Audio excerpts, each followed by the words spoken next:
Away from there now, still on the Abia State Governor, during last week's media parley, Governor Alex Otti challenged the Deputy Speaker Benjamin Kalu to run for the governorship election, but of course warned that whoever wanted to write results must first write their wills. Now, this is a great prelude for this conversation. We're joined now in the studio by Ozo Igbonekwu Ogazimorah, Editor-in-Chief, SBS Great Interviews, and Attorney at Law, as we take a look at how elections can be compromised, as the governor appeared to be hinting at warning people not to rig the election. In fact, they should write their wills before they do that. Also, good morning. Thank you. Good morning. Good morning. Welcome, sir. Good morning. I mean, we heard the Abia State Governor last week. He continued to trend all through the weekend, and it just made us wonder, how can these elections even be compromised in the first place? What's your take on the statements by Governor Otti? And tell us how these things are probably manipulated. Well, the statement by Otti is normal. He should make it. Because indeed, you know, when Nigerian politicians get aligned to the center, they talk down on the states. And they think they can take anything from the center. But then, if Otti says, no, you cannot rig here, then it is up to him to mobilize his people. Because the people can actually say you cannot rig. Otti was almost rigged out. But people said no. People fought. And luckily, the returning officer stood with the people. Then on the question of how can an election be rigged, let us look at it from the beginning.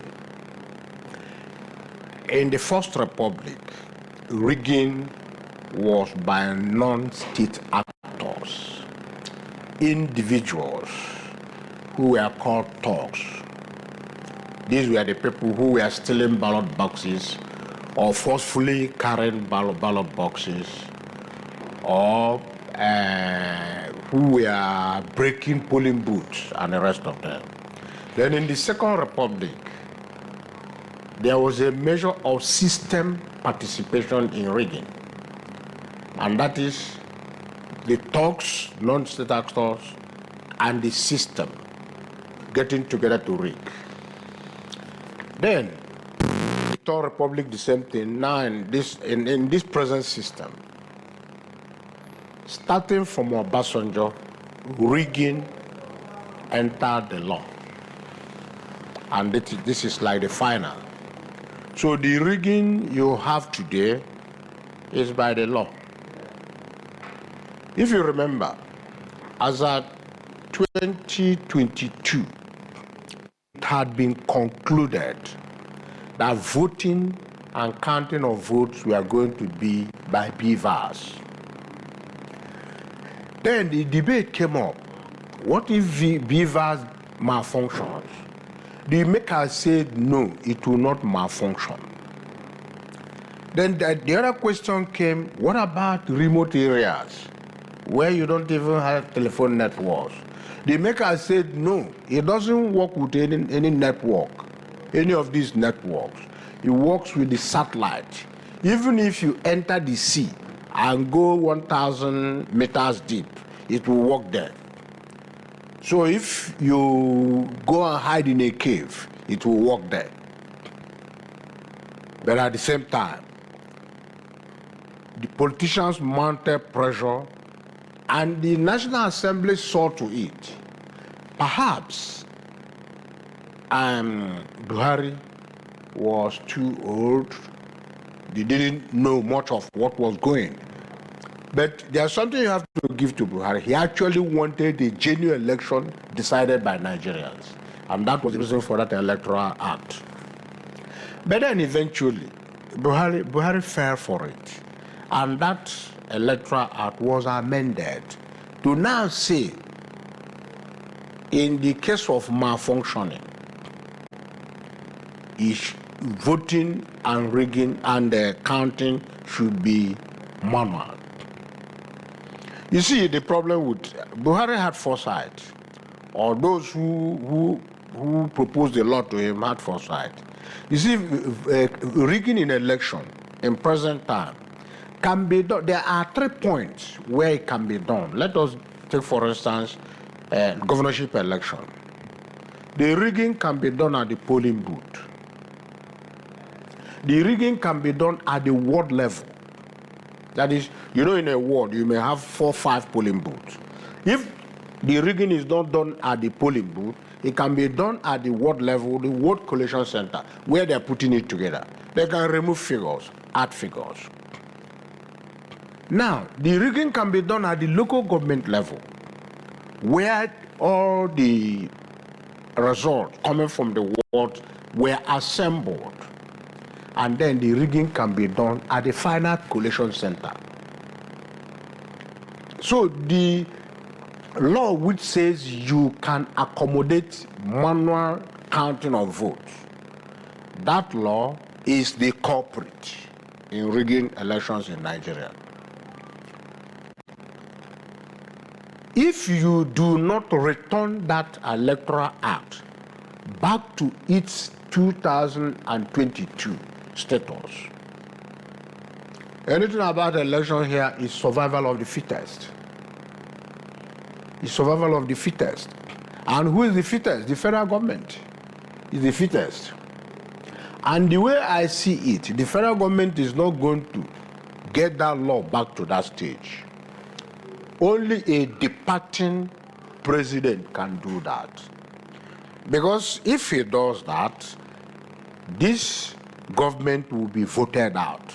The government is not popular. It is going to be voted out. Just look at that little hint of using beavers, the tsunami it caused all over the country. Who builds the cat? Not all the money is spent. Who builds the cat? Who did what? Who is going to be the one that would actually stop that from happening, stop the law from rigging the election? I know the president himself will not do that. And also, we not want the law to be brought back. Also, they're clamoring for reforms. Which of the clauses are they meant to pay keen attention to tweak, remove, or change to see that the elections come 2027 is free, fair, and credible? Let me just say it this way, one liner. Take that electoral act back to 2022. That's the only thing you have to do.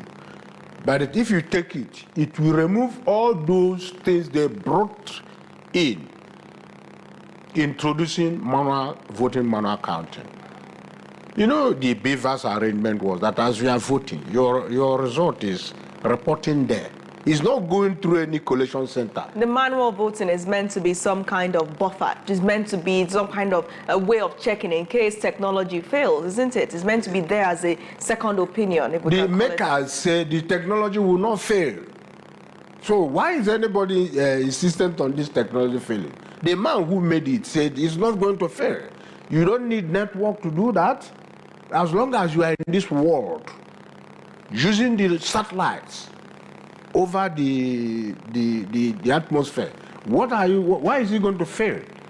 So we've gained fresh knowledge, but unfortunately, judging by the scenario that you've created, we can do nothing with it. We can do nothing with the knowledge of knowing that the only way to stop rigging is to return back to the previous constitution, the previous electoral law, much rather. I mean, so what's going to be done with that knowledge? Are Nigerians helpless at this point in time? They are not helpless. Nigerians are not helpless. But that's the scenario that we're creating. No, Nigerians are not helpless. Nigerians are politically docile. They can force it if they want. But who wants to use his head to crack the coconut? So let's talk about Benjamin Kalu, who has been saying a lot of things of late about the Labour Party and Abia State government. Now, we know that Benjamin Kalu is at the fore of the committee that is meant to review the 1999 constitution. And one of the key things the Southeasterners are calling for is electoral reform. But the same Benjamin Kalu is in Abia, saying that this will be the last Labour Party governor of the state, saying that APC is going to take over Abia in 2027, saying that Abia should join APC to be closer to the center. Yeah. But this is someone that is meant to be doing that. And, you know, shortly after that conversation started, we saw he released some kind of updates on the progress with the, we saw an update much rather on the progress with the Constitution review and all of that going on. I mean, so that's why I ask you, who builds the cat? Because the person that is meant to be there, one of the key stakeholders, is already saying some things that some would refer to as campaigning ahead of the election year, right? So what do we make of this? Isn't it chaos? No, it is not chaos. The Kanu of a guy is saying what he's supposed to do. He's speaking for his masters. He's trying to impress some persons. You know, he is like nothing at that their so-called center because his state is being controlled by a different party. So he wants to look important. He wants to impress those people there that he's doing something. At the end of the day, it is the people in Abia State who will now, if they are properly sensitized, who will determine who will get the election. What did Governor Alex Otti mean when he said those who want to rig the election should first of all write their wills? Is that a death threat? No, it is not. He's only telling the people that, he's only telling those people that you will have to contend with the voters because people will not vote and abandon their polling booths. But we saw individuals, right, stay at the polling, they count the result, they register the result. But when it got to the final coalition center, everything changed. Yeah, it can change. So how do you treat that problem? You can treat that, you know, every party used to have party candidates. Yes. That party candidate follows the result from the polling booth to the ward. And then there's candidate at the ward. The party agent at the ward will follow it to the local government. And from there to the state. That was why I told you that the election now became a combination of factors. Now 3 factors. Non-state actors, the talks. Then the state itself, using the police, and then the law. These are the rigors of election in Nigeria. The state may not allow the party agent to come into the counting, into the final collation. And by doing that, you create a situation where only those who think for a particular party are included and who will now decide it. But let's analyze this, right? As you stated, right, it's meant to be stay at the polling center, make sure that the results are being counted and registered. Then that's mass of people, mass. But just one person, or apparently not more than few individuals who are meant to be the ones supervising these results from the ward to the local government to the final coalition center. Don't you think that the system does not trust this route that is making all these individuals having this realignment now with the center because they want to be protected by the center? Which brings me to the question of, do we still believe the mandate is for the people and from the people, or APC or INEC is now the mandate after the election? Okay. I will start from the last. Those who determine elections in Nigeria are the 3 factors I gave you. The talks, the system, that is the government, police, and the law. These are the people who determine who wins. And by default, these are the rigors of election in Nigeria. They rig the law. The election is already rigged when you insist on remaining in this archaic system of voting and counting and causing somebody to come for him to protect his vote. You come by 6 a.m., you vote, and you'll be waiting until about 7 p.m., then you follow your vote to the ward collation center. And then a group will follow the votes to the local government.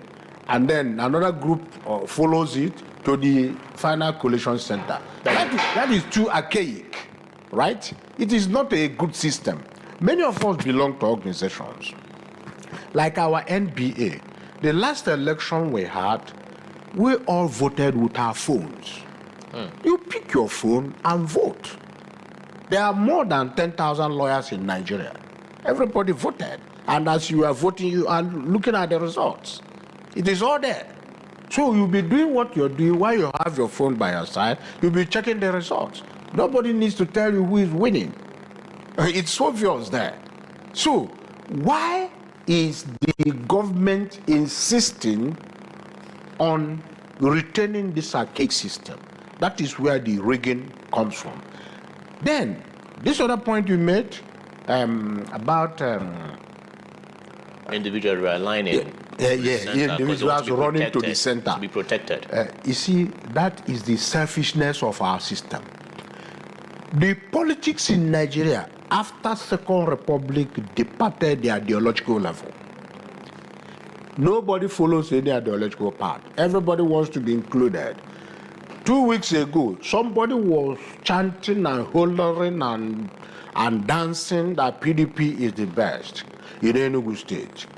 Then today, he is dancing rigorously, dancing, jumping, removing his clothes, and celebrating that APC is the best. Yeah, we know who the person is who was doing all of that. I mean, quite dramatic, right? Okay, so let's segue from there now to the protest, all right? Now we are seeing in Abuja, Sowore leading the protest. Tear gas has already been fired. Some rounds have already been fired. Live bullets ahead. Yeah, we can't confirm if they were bullets, but we know that it sounded like something like a bang, and then we saw smoke in the air. So that's more like tear gas, right? So it has happened. But the protests we're seeing here are deserted roads. No one is, some people are on the street, but majority are at home. Some schools are not even open today. The roads are deserted. In Enugu, at least, we can say for sure. And of course, we're going to get updates from other Southeast states. What's your take on this Free Mazi Nnamdi Kanu protest organized by activist Sowore? Well, you know, the Free Mazi Nnamdi Kanu, the reason it is important that it holds is because we say that justice delayed is justice denied. If you want to prosecute Nnamdi Kanu, you do it expeditiously. If you don't do it, whether you have the whole facts in the world to convict him, but you keep on delaying it, you are likely to incur the anger of the people. So you have a situation where there were other offenders in Nigeria. You have the Boko Haram, you have the bandits, you have Sunday Boho. All these people challenge the states, but you released them, rehabilitated them. So why Nnamdi Kanu? That is what ordinarily sets the brain of the normal Igbo man racing. Why should Nnamdi Kanu may not have done it right, but in reality, is it not better let him do it wrongly and push the argument that the people of the Igbo ethnic group have not had it well in this country. They have not been part of this country. There have been system rigging against them. There have been system oppression.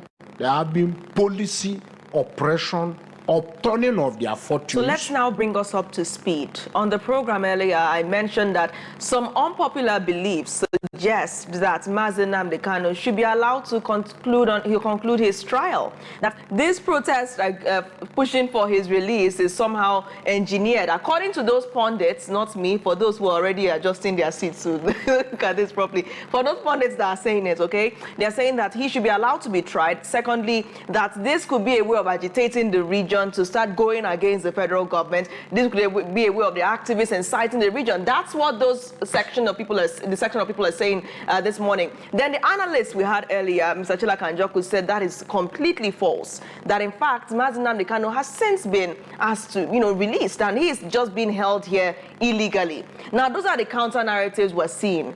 And the third narrative here is that some people, some influential persons, key stakeholders, will be afraid of Nnamdi Kanu being released. Why? Because he will be seen as, number one, being against elections, that he didn't stand for elections in Nigeria. Two, that he is going to be too influential. If he says one thing, it's very likely that a lot of people would agree with that, especially as we're seeing the national trying to get a hold of the region, because it turns out the North might be in a different utopia altogether. What's your take on these assertions while we wrap up? Okay. To be honest with you, those who are saying there's an element of blackmail in these things you recounted. What Nnamdi Kanu has been preaching has been the story of the old Eastern region, particularly the Igbo. So, there's nothing wrong in what he's preaching except some languages he deployed. I personally do not like to use some of these languages, particularly attacking or dismissing a whole ethnic group. But then, if somebody is saying that he should not be released because he could be a disturbance to the establishment in the Eastern region or Southeast, yes, that is the truth. You see, the political strength, the popular political strength all over the country now are people between 17 and 48. And these people, I may be wrong, are like 95% in support of Kanu. If Kanu gives them an order, they will obey, because they have been deprived by the state. They have no further hope in the state. They do not believe that the state can provide for them, can help them. A situation where somebody is a university graduate for 10, 15 years, no direction. So that person has gotten to a state of hopelessness. And then Nnamdi Kanu comes with his words. That is the line of hope that is following. So the governors in the Southeast, yes, they are going to be unsettled. But they are not the only people in the Southeast. There are many of us in the Southeast. The governor is just one person in a state, maybe with his deputy. And then you put together the executive and the rest of them, 100 of them, who are there to millions of people. So, yeah, many of them are likely to be frightened and will be working against the release of Nnamdi Kanu. It is okay. They are protecting their interests. So what do you have to say to remarks that have been made by the governors? We've seen such remarks in Abia.